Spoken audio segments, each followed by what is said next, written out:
the nostalgia critic. I remember it so you don't have to. Say, it's December. Well, I suppose I should change into my Christmas clothes. Not that Christmas is a big deal around here. Ha ha!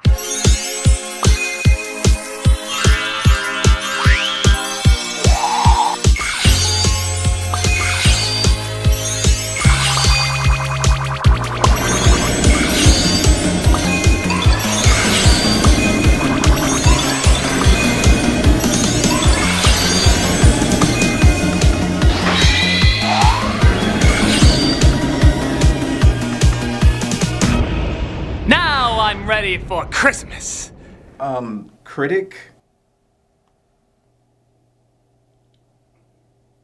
I know. It's intentional.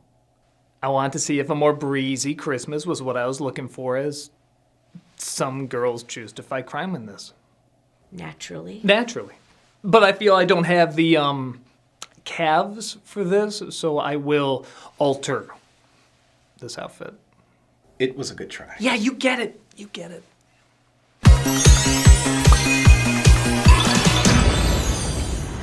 Critic? It's fine. It's fine. I want this. I totally want this. Even though you just said it didn't work. I said that because I needed more leg to balance out the size of the calves.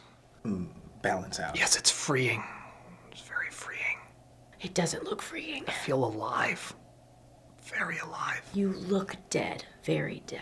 Leave. Both inside and outside dead. Leave. We're gonna go get some boots to balance out this whole situation. Leave. I'd get you some meatballs for your hair, but then you just look silly.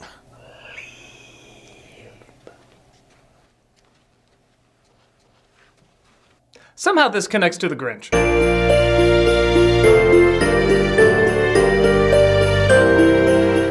Because people couldn't get enough of nightmare fuel faces, awkward motorboating, and dogs' asses being kissed. No. This family classic, obviously. Universal decided to give us another cinematic version of The Grinch, this time with the help of Illumination Entertainment. I mean, after they handled perfectly the haunting nature of the timeless Lorax. I'm gonna chop one down and make my Oh, there he goes rolling again. They gave another try with this cinematic circumcision. I'm not sure why people insist on breaking what's not broken, as the original animated Grinch is still the best representation of the classic story. I mean, I know why they did it, but I don't get why they don't try to understand what made the original a masterpiece before jumping wallet first into a pool of cliched-stained Who cash. Brought to us by the writers of, ooh, Snow Dogs and Bushwhacked? Throw in Beverly Hills Chihuahua and we'll have the Holy Trinity! The film brought in over $500 million worldwide against a $75 million budget, despite it getting less than stellar reactions from critics and audiences.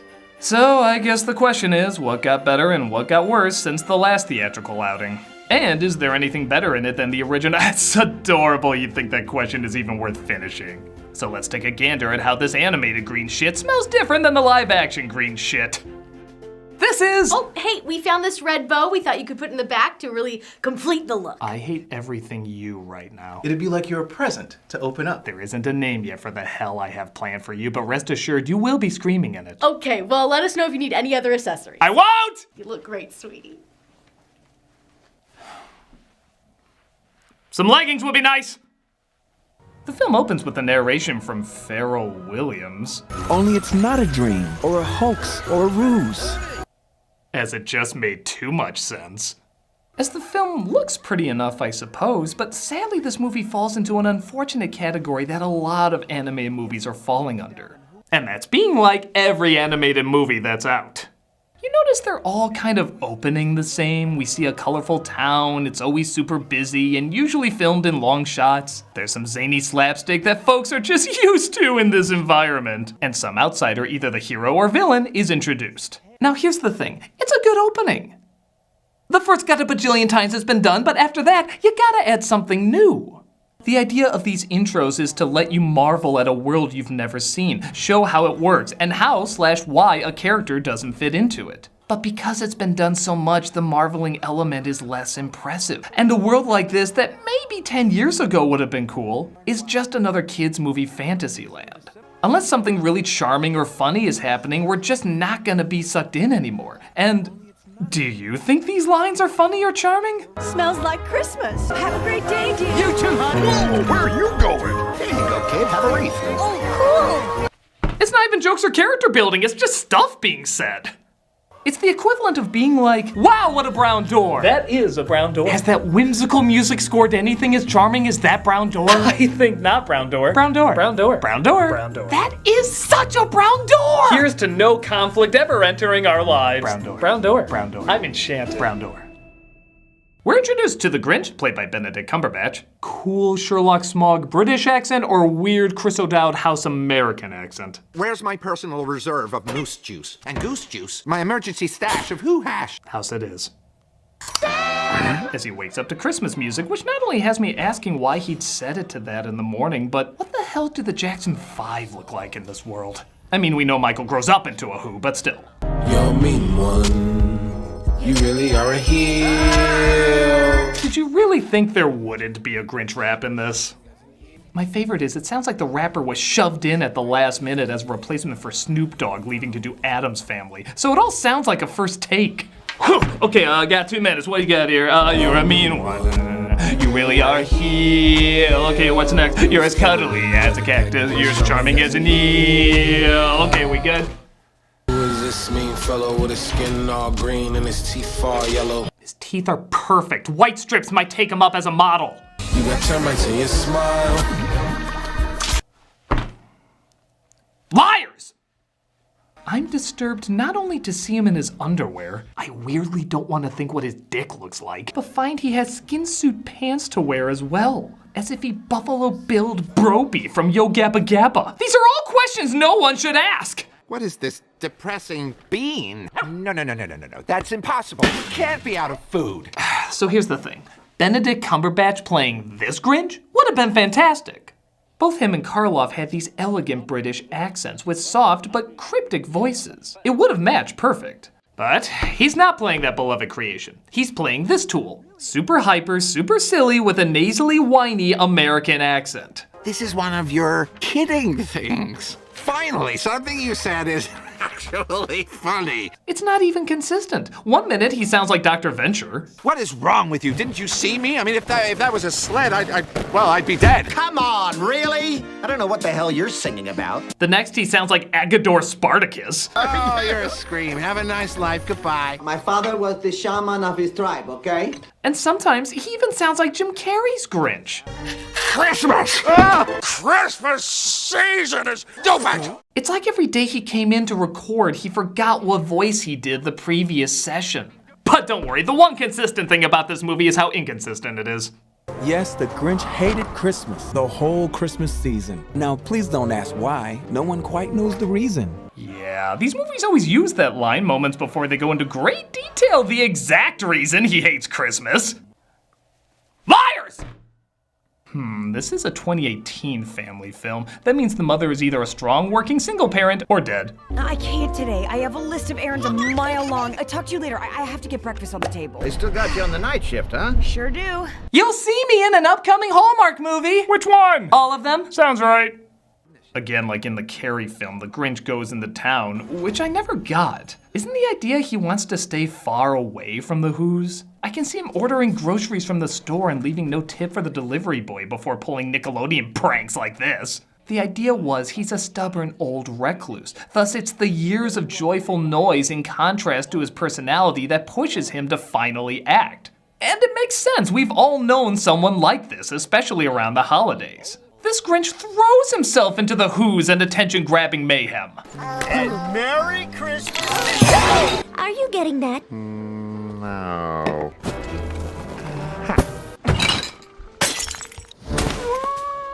I could see this idiot pulling a YouTube drive-thru prank, filming it on his phone. Welcome to Burger Burger. How can I help you? Recording, okay. Yes, do you have Prince Albert in a can? Well, I hope not. We'd have to let him out. Shit. Hold on. Is your refrigerator running? Somebody will catch it. God damn it. Do you have Prince Al? I did that one. Wait. Let me get my guitar. All right. I'll just do a Mondo Burger. Great. Will that be cash, credit, or matter with my dick? What's the matter with my dick? Oh, you little bitch! Joke's on you, I'm not posting this on my channel anymore. Oh, who am I kidding? I need the views. Go to youtube.com/GrinchPranks. Please subscribe. Also, I seem to remember the Who celebrating Christmas on their own, not forcing their religion on others like a Pure Flix movie.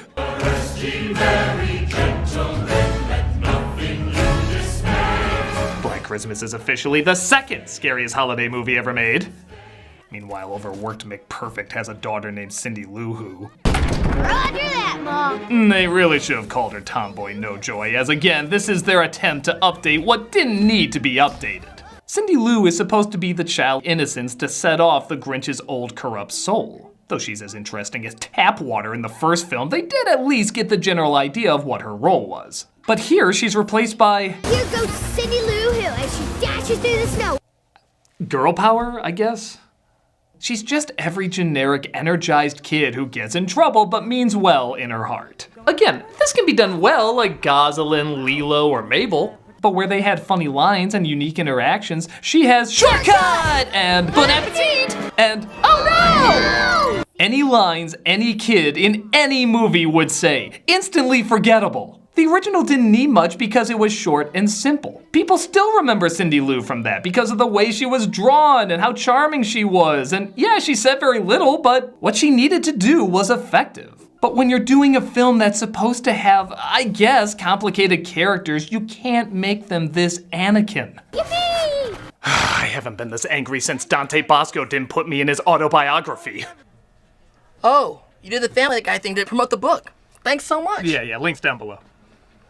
She wants to deliver a letter to Santa with a Christmas wish, but she loses it bumping into the Grinch. This isn't just a letter, this is the letter. And what I'm wishing for is really, really important. That's why I did a bunch of crazy stunts, increasing my chances of losing it. Just get the basics down! Look at this. She finds the letter and she's so bland they don't even know what reaction to give her.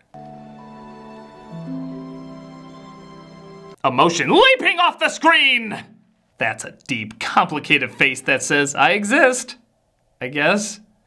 Even Kenan Thompson, one of the funniest cast members on SNL right now, literally everything he says can get a laugh. 2018 Grinch shit can fix that. We all gotta keep the gray away. I myself use chocolate explosion. Yeah, that's what my wife calls me.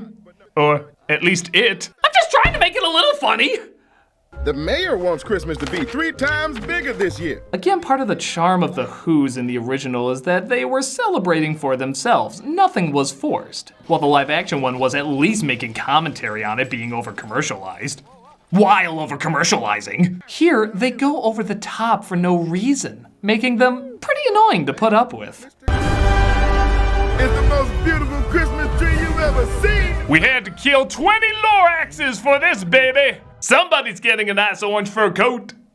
So the Grinch decides he wants to stop the lighting of the tree in Whoville. So he conjures up the clever plan of sneaking into town, attending the ceremony, pushing the Ice Princess off a tall building, landing on a button, igniting an army of bats to an unsuspecting public. Yo, Nosy Minx, you sent out all the signals! Or he tries throwing a snowball. Less creative, but whatevs. Not on my watch, you don't. While that's going on, Cindy reveals she wants to see Santa so she can wish for her mom to be given a break. She acts like she's fine, but I know it's really hard for her. So yeah, this is kinda story B, which is not a bad idea, showing the strong connection between Cindy and her mother. But you know what might have worked a little better? Showing a strong connection between Cindy and her mother. Yeah, going through this almost hour-and-a-half long film, their time spent together before the ending is just a little over 4 minutes. All she talks about is how much she wants to help her mom, and yet she's constantly bailing on her, never helping out and causing a ton of trouble. Come here first. I gotta go. See you guys soon. I'm gonna go find Grouper. All right, let's go. Are you going somewhere? Thanks. See you guys later. Maybe if that was the lesson, like she should have been more attentive to her mom's needs at home, but nope. The whole subplot is about her reaching Santa and nothing ever comes of it. As if that motivation wasn't weak enough, we finally get the Grinch's backstory, which, why do we need? Every version says its hatred of Christmas is a mystery, but only one version actually leaves it a mystery. And God, I can't believe how often I'm pointing out the positives of this, but even in the Jim Carrey one, they do this a little better. It's stupid and unneeded, but you got why at least he hated the holiday. He was mocked, he was ridiculed, and it was done during the happiest time of the year, so it gave him a reason to hate Christmas and the Who's. It was pointless, but you at least understood his anger. Here, he's in an orphanage, and there's no other kids, no adults, and they don't celebrate Christmas? Are they Who-ish? It's not really clear how this world works, especially for a simple children's story. Even what's being shown contradicts what's being said. They'd feast on rare Who roast beast, which is something the Grinch could not stand in the least. Really? Because it looks like not only can he stand it, he wants to stand it. He wants a lot of standing of that. Please, God, let him stand that. Do they mean like he can't stand it because he's not a part of it? Well, it's not what they meant in literally every other version of the story. Look, if you want to keep it vague, keep it vague. If you want to be needlessly complicated, that sucks, but at least I can follow. But you can't do something half-assed in between because it both gives us too much information and not enough information. His environment isn't well established, so his emotions aren't well established. Hell, we don't even know who looked after him, how kids treated him. We're just supposed to feel sad because he looks sad. This whole film leaves out important details and focuses on less important ones. How are we supposed to be emotionally invested when it's not even clear why they're feeling these emotions? I don't know. Why is that brown door so whimsical? It really is whimsical. Well, if you say I'm supposed to feel whimsical towards it, I'm gonna feel whimsical towards it. This is what Christmas is all about. Brown door. Brown door. Brown door. Brown door. This movie sucks.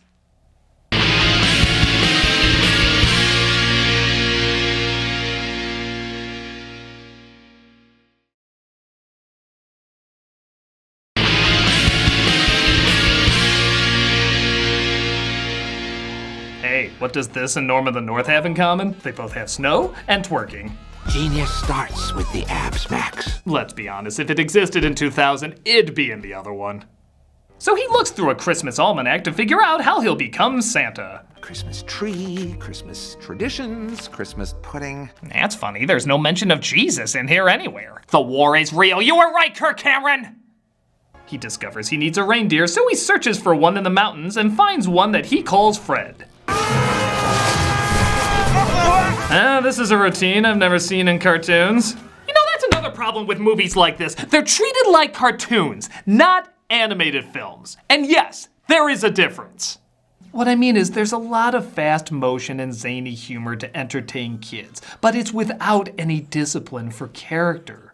Like, look at how the Grinch moves. He moves like every other character. Fast, zigzaggy, big expressions. Nobody moves differently from anyone else in this. In the original, you can tell what he's like just by the way he moves. Slow, stiff, old, bitter. Max moves with a little pep in his step, but often careful like he's afraid what will happen to him. Cindy moves daintily but clumsily like a curious child would. With a fraction of the budget, you can tell their personality just by watching them. No sound, no dialogue, you know what they're like. But in a lot of animated movies now, everybody moves the same, reacts the same, expresses themselves the same, and therefore, nobody stands out. This Grinch moves like Horton, who moves like Groot, who moves like Dracula, who moved uniquely at first, but now moves like everyone else. This is because there's less care about his personality than there is about constantly making your kids laugh at silly movements, even if it doesn't match what the character is about. Want an example? Think of the Mandalorian. A brooding loner who keeps to himself. Imagine if all his movements and line deliveries were the opposite of that. I hear you are a man who keeps to himself. Yeah, that's me. Nobody can get into my tortured soul. I'm so angsty and deep. Really? Because you move like a buffoon. No, man, this is totally how brooding people move. I was just thinking about my scarring childhood. You're silly. I'm not hiring you. Wait, can you at least get me Bill Burr's autograph? I don't like you. So Cindy meets up with her friends, you can call them pointless, as she has a plan to make her wish for her mother come true. We're gonna trap Santa Claus! Oh, come on, it's a Danny Elfman score. You couldn't play a little Kidnap the Santa Claus at that point? They agreed to help as the film certainly focuses on the how part of how the Grinch stole Christmas, as there's a lot of time spent to him stealing what he needs to steal Christmas. Fill her up! Who taught Mabel how to use the doorbell? Man, that's awesome. You smart little dog.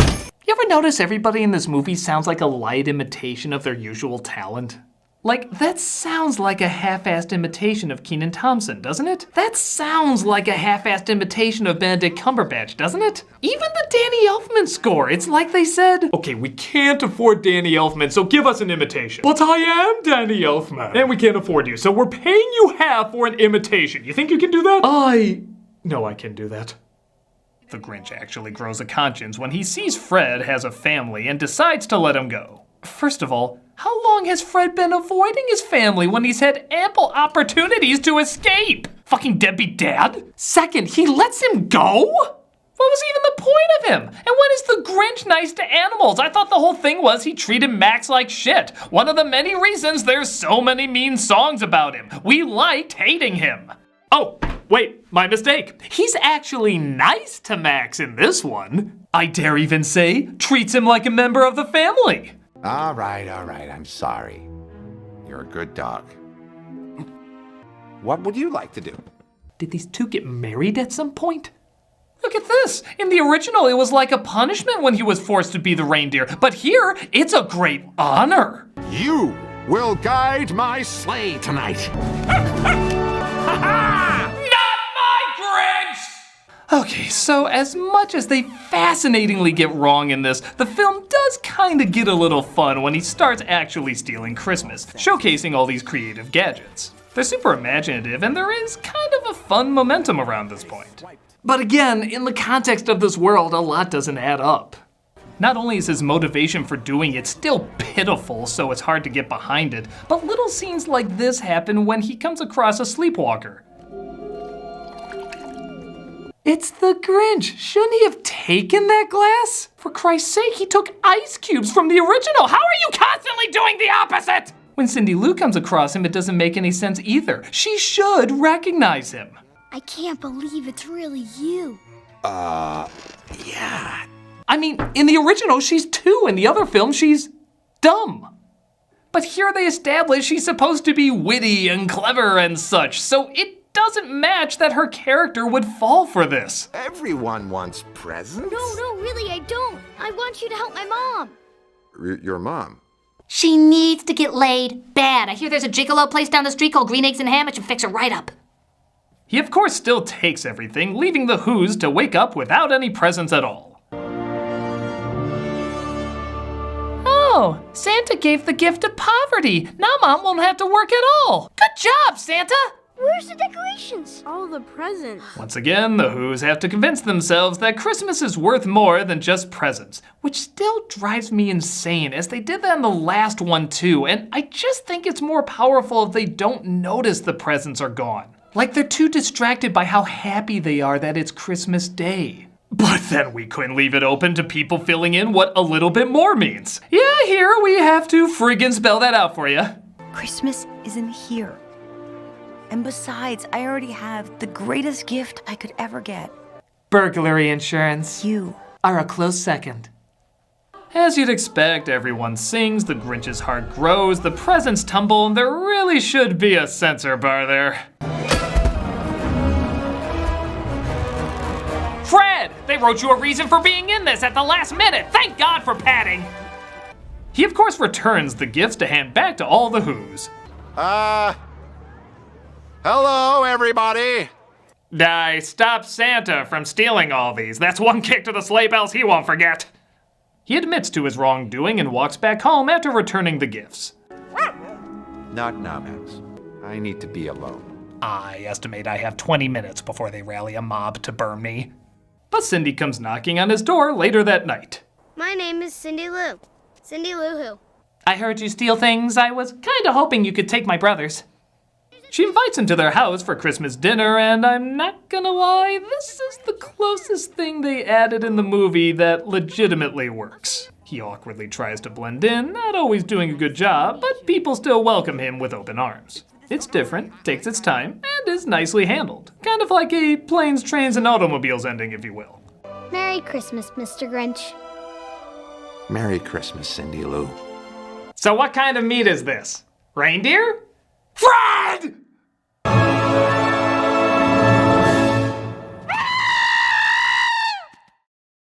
Quiet dignity and grace. So that was the second theatrical Grinch movie. I think this face sums it up. Yeah. It's fascinating the things it gets wrong. Stuff you'd think would be the easiest to set up. Everybody's motivations, actions, even how they move are off. The live action one is bad, but at least I got why the Grinch hated Christmas, why Cindy Lou loved Christmas, and a distinct character from everyone, even if they were all unlikable as fuck. So, is it worse than the live action one? It's kinda pick your poison. The motivations are set up in the live action one, and it certainly stands out, even if it is as a fear and loathing in Las Vegas Christmas. But I'll admit, I do like the way this film looks with its winter lighting, gentle colors, and certainly more Christmas atmosphere than this sewage-stained Universal Studios attraction. I also do like the ingenuity when he's stealing Christmas, and that legit nice couple of minutes at the end. So I guess I like this a little better, but it depends on what you find more interesting. A safe, bland mess you'll probably forget quickly about, or an insane catastrophe that has to be seen to be believed. You guys can duke it out which one is better and which one is worse. I'm gonna keep watching the smaller, simpler story that maybe, perhaps, means a little bit more. I'm a nostalgia critic, I remember, so you don't have to.